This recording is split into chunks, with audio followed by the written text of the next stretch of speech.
Chapter 7. If there is hope, Winston wrote, it lies in the proles.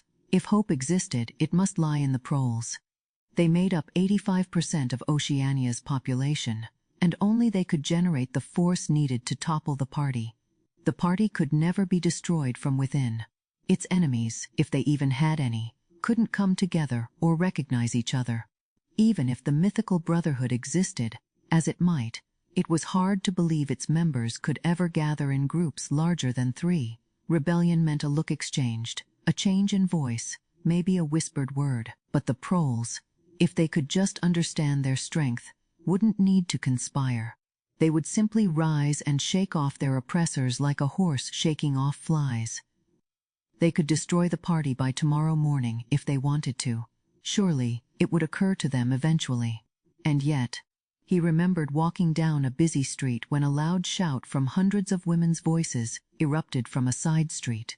It was a powerful cry of anger and despair, a deep rumbling "oh oh oh" that echoed like a bell. His heart raced. It's started, he thought. A riot. The proles are finally breaking free. When he arrived at the scene, he saw a mob of 200 or 300 women crowding around street market stalls, their faces as tragic as those of doomed ship passengers. But at that moment, the general despair turned into individual conflicts. One stall had run out of tin saucepans. They were flimsy, but any cooking pot was hard to find.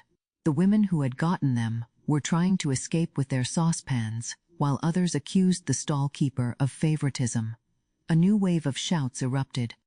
2 overweight women, one with her hair falling down, fought over the same saucepan, tugging at it until the handle broke off. Winston watched in disgust. Yet for a moment that cry held frightening power. Why couldn't they ever shout like that about something that truly mattered?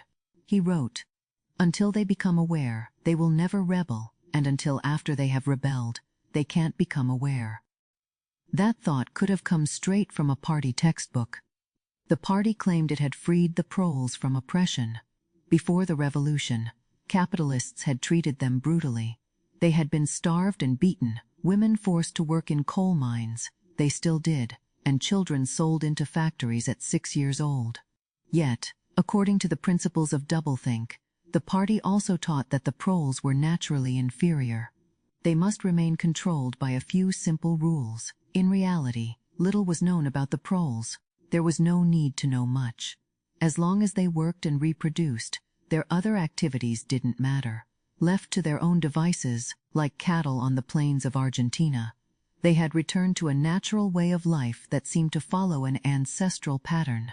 They were born, grew up in the gutters, started working at 12, went through a brief period of beauty and desire, married at 20, became middle-aged at 30, and mostly died by 60. Heavy physical work, caring for home and kids, petty disputes with neighbors, films, football, beer, and mainly gambling filled their lives. Controlling them was easy. A few thought police agents moved among them, spreading false rumors and targeting individuals deemed dangerous. No effort was made to indoctrinate them with party ideology. It wasn't ideal for the proles to have strong political beliefs. They simply needed a basic form of patriotism that could be summoned whenever the party wanted them to accept longer hours or smaller rations. Even when the proles became unhappy, their discontent went nowhere. Lacking overarching ideas, they could only focus on minor grievances. The larger issues always went unnoticed. Most proles didn't even have telescreens in their homes. Even the civil police rarely bothered them. London had a huge amount of crime, a world filled with thieves, bandits, prostitutes, drug dealers, and every kind of racketeer. But since all of it took place among the proles, it wasn't a concern. In moral matters, they followed their traditional code. The party's sexual puritanism didn't apply to them. They could be promiscuous, and divorce was allowed. Even religious worship would have been accepted if the proles showed any need for it. They were beyond suspicion. As the party slogan said, "Proles and animals are free." Winston reached down and scratched his varicose ulcer cautiously. It had started to itch again. What remained a challenge was knowing what life had been like before the revolution. He took out a children's history textbook he borrowed from Mrs. Parsons and copied a passage into his diary. In the old days, it said, before the glorious revolution, London was not the beautiful city we know today. It was a dark, dirty, miserable place where most people didn't have enough to eat, and many were barefoot or homeless. Children your age worked 12 hours a day for cruel masters who whipped them if they were too slow and fed them nothing but stale bread and water. But amidst such poverty, a few huge houses belonged to wealthy men with as many as 30 servants. These wealthy men were called capitalists. They were fat, ugly, and had wicked faces, like the one in the picture on the opposite page. You can see he wore a long black coat called a frock coat, and a shiny top hat that looked like a stovepipe. This was the capitalist's uniform, and no one else could wear it. The capitalists owned everything, and everyone else was their slave. They controlled all the land, houses, factories, and money. If anyone disobeyed them, they could imprison them, or take their jobs and starve them.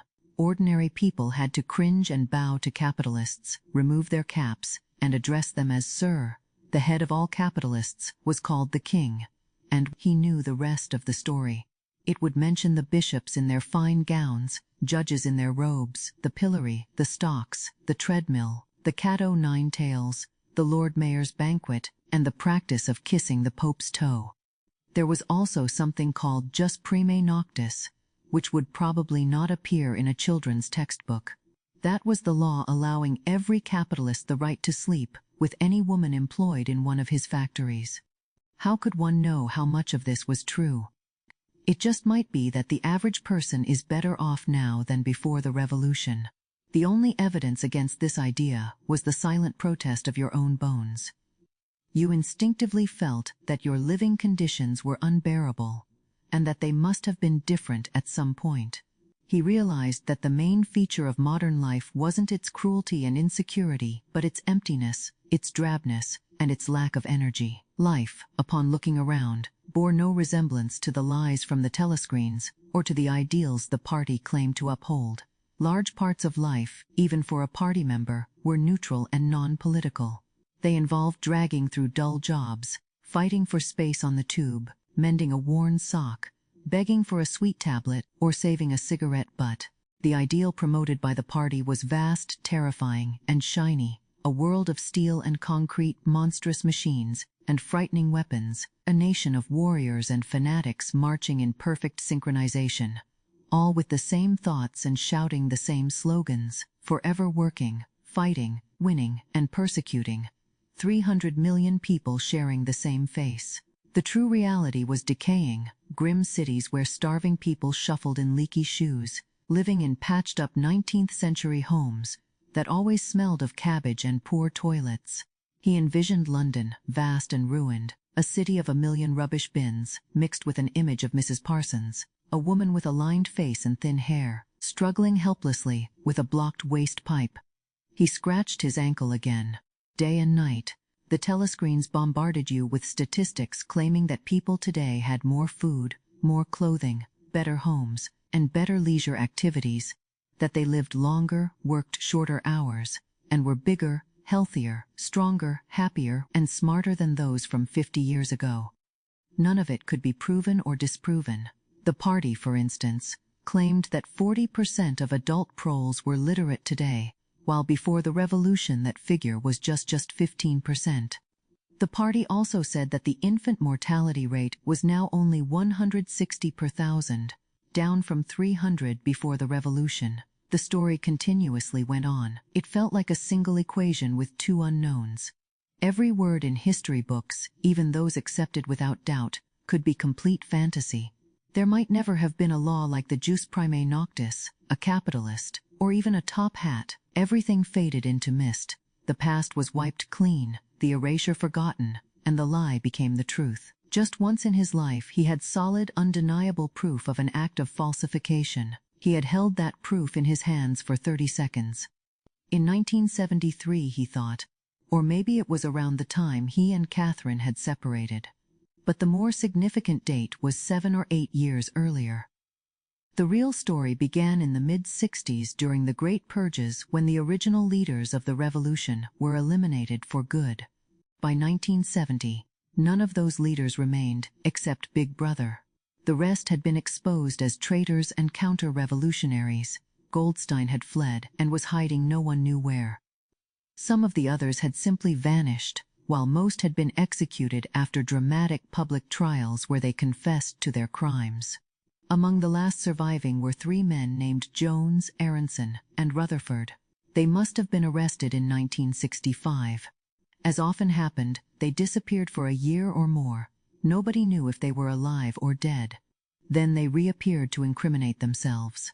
They confessed to being in league with the enemy. At that time, the enemy was Eurasia, embezzling public funds, murdering various trusted party members, plotting against Big Brother's leadership since long before the revolution, and committing acts of sabotage that killed hundreds of thousands.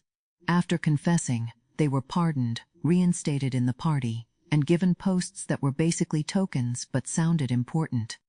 All 3 wrote long, miserable articles in the Times, explaining why they defected and vowing to make amends. Sometime after their release, Winston saw all 3 in the Chestnut Tree Cafe. He recalled watching them with a mix of fear and fascination from the corner of his eye. They were older men, remnants of the old world, almost the last significant figures remaining from the glorious days of the party. The allure of their underground struggles and the Civil War still faintly hung around them. He felt, even then when facts and dates were already blurring, that he had known their names long before he knew Big Brother's name. But they were also outlaws, enemies, the untouchables, certainly doomed to disappear within a year or 2. No one who had ever fallen into the hands of the thought police escaped in the end. They were like corpses waiting to be returned to the grave. No one sat at the tables nearby. It was unwise to be seen around such people. They sat in silence before glasses of gin flavored with cloves, the cafe's specialty. Of the 3, it was Rutherford who left a lasting impression on Winston. Rutherford had once been a famous caricaturist, known for his brutal cartoons that helped stir public sentiment before and during the Revolution. Even now, his cartoons occasionally appeared in the Times. They were just copies of his earlier work and felt oddly lifeless. Each one recycled old themes: slum buildings, starving children, street fights, capitalists in top hats. Even on the barricades, the capitalists clung to their top hats, desperately trying to return to the past. He was a large man with greasy gray hair, a worn face with deep lines and thick lips. He must have been very strong at one point, but now his body sagged and bulged in every direction. He seemed to be crumbling away, like a mountain eroding. It was a lonely hour, 15 o'clock. Winston could not remember why he was at the cafe at that time. The place was nearly empty. Tinny music leaked from the telescreens. 3 men sat in their corner, nearly motionless and silent. The waiter, without being asked, brought them fresh glasses of gin. A chessboard sat on the table beside them, the pieces arranged but no game being played. Then, for about half a minute, something changed with the telescreens. The music switched to a different tune, and its tone shifted. It had a strange, cracked, jeering quality, which Winston thought of as a yellow note. Suddenly, a voice from the telescreen began to sing. "Under the spreading chestnut tree I sold you and you sold me. There lie they, and here lie we under the spreading chestnut tree." The 3 men remained still. When Winston looked again at Rutherford's worn face, he noticed tears in his eyes. For the first time, he felt an inward shudder, not sure why, as he saw that both Aronson and Rutherford had broken noses. A little later, all 3 were rearrested. They had apparently engaged in new conspiracies the moment they were released. At their second trial, they confessed to all their prior crimes and added a string of new ones.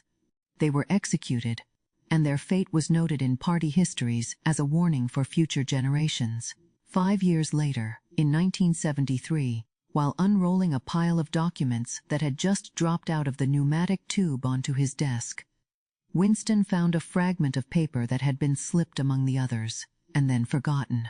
As soon as he flattened it out, he realized its importance. It was a half-page from the Times, dated about 10 years earlier. It included a photo of the delegates at a party event in New York. In the center of the group were Jones, Aronson, and Rutherford. They were easy to identify, as their names were in the caption. The key point was that at both trials, all 3 men had confessed they were on Eurasian soil on that date. They claimed to have flown from a secret airfield in Canada to a meeting in Siberia, where they handed over important military secrets to the Eurasian General Staff. The date stuck in Winston's mind because it happened to be Midsummer Day, but this story was likely recorded in many other documents as well. The only logical conclusion was that their confessions were lies. At that time, Winston had never believed the people purged actually committed the crimes they were accused of, but this was solid proof. It was a piece of the erased past, like a fossil that appears in the wrong layer of rock, challenging geological theories. It had the power to blow the party apart if it could be made public and its importance recognized. Winston continued working. As soon as he realized what the photograph was and what it meant, he covered it with another sheet of paper. Fortunately, when he unrolled it, it was upside down from the telescreen's view. He set his scribbling pad on his lap and pushed his chair back to distance himself from the telescreen. Keeping his face neutral was easy, and he could manage his breathing with some effort. But he could not control his heartbeat, which the telescreen could easily pick up. He let about 10 minutes pass, tormented by the fear that some accident, like a sudden draft across his desk, might give him away. Then, without revealing it again, he dropped the photograph into the memory hole with some other waste papers. Within a minute, it would have turned to ashes. That was 11 years ago. Today, he might keep that photograph. It was odd that having held it felt significant, even now, when both the photograph and the event it captured were merely memories. He wondered if the party's grip on the past was weaker, because a piece of evidence that no longer existed had once been real. But if the photograph could somehow be brought back to life, it might no longer serve as evidence. By the time he made his discovery, Oceania was no longer at war with Eurasia, and the 3 dead men had likely betrayed their country to Eastasia. Since then, there had been other changes. 2, 3, he couldn't remember how many. The confessions probably had been rewritten so many times that the original facts and dates no longer mattered at all. The past didn't just change, it changed constantly. What troubled him most was that he never clearly understood why this vast deception was in place. The immediate benefits of altering the past were clear, but the ultimate reason remained a mystery. He picked up his pen again and wrote, "I understand how.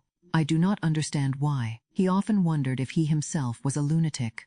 Maybe a lunatic was just someone who held a different view. Once, it had seemed crazy to believe that the Earth moved around the sun. Today, it seemed mad to think the past is unchangeable. He might be alone in this belief, and if he were alone, perhaps he was a lunatic. Yet the fear of being a lunatic did not disturb him as much as the fear of being wrong.